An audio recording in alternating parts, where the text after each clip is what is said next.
Mark, that's a pretty special win. I imagine you're quite a proud coach right now. Yeah, lovely. I am. Look, we've had the three wins we've had have all been similar in the sense they've gone to the wire really, after tea on the last day. Look, it was a great wicket, as was the Essex wicket. And the one thing about when you're playing wickets like that, you need really to go 4 days. The weather needs to help you out to allow it to go 4 days. We saw that with the Worcester, it didn't. But that's the type of surface you want to play cricket on, isn't it? That's going to produce England players and everything, not games that only last 2.5. And everyone contributed as well. That must be really pleasing as a coach. Will Rose led from the front, Danny Briggs chipping in on day 4. You had that excellent partnership, didn't you, between Norwell and OHD. They get that 52 runs. How important is it to see a group really collectively work together? I think we've done that all year. One thing that we're doing, we're showing some guts and some resilience when because we're not perfect and we get ourselves in little pickles at times, but what we're managing to do is hang in there at games.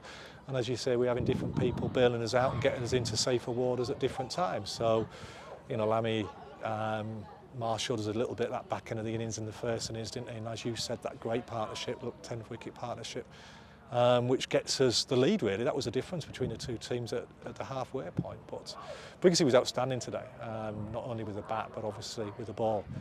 And he could have chosen another club, just concentrate on white ball cricket, but he wants to play red ball, he wants to play for England, and he's come here to play and to have days like this with the opportunity to win a game for his county on the last day on a slightly wearing wicket, and he's done what he would like to do and dreamed of done when he hasn't been able to do that for a couple of years. And the celebrations were pretty impressive as well, buoyed by the members who were excellent all afternoon as well. How much did that make a difference to hear those chants of you Bears, those clapping with the wickets? Yeah, look, the crowd made a difference all game. It was brilliant to have them back.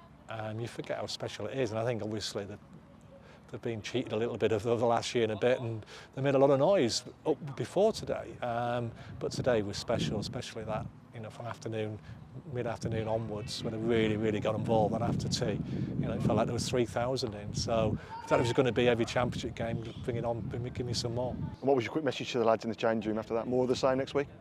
Oh no, I think, look, you're not really moving on to Derby. I think it's just you're trying to remember and reminding each other how tough games are and how tough it is to win and what hard work you have to do, and also as individuals the resilience you have to show when things aren't going your way.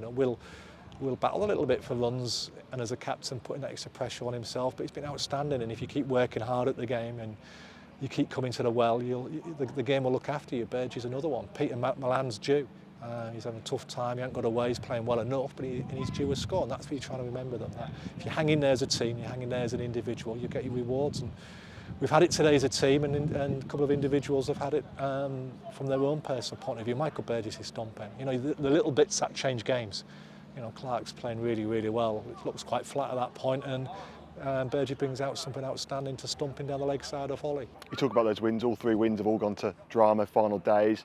How much is that resilience that building wins good? That's going to stand him in such good stead, isn't it? Not just for this year, but for future as well. Yeah, you are. You're trying to get players and teams used to winning, used to being able to handle pressure, used to being able to absorb pressure, and when you're on top, to be able to try and get that foot on the throat and really press it home, that advantage. And we're starting to learn and we're starting to grow, but we're not going to get carried away because we're at the start of something, not at the end of something. So we'll enjoy this, and the boys will have a day and a half, 2 days off, and then, as you said, we'll start to plan and get ready for Derby.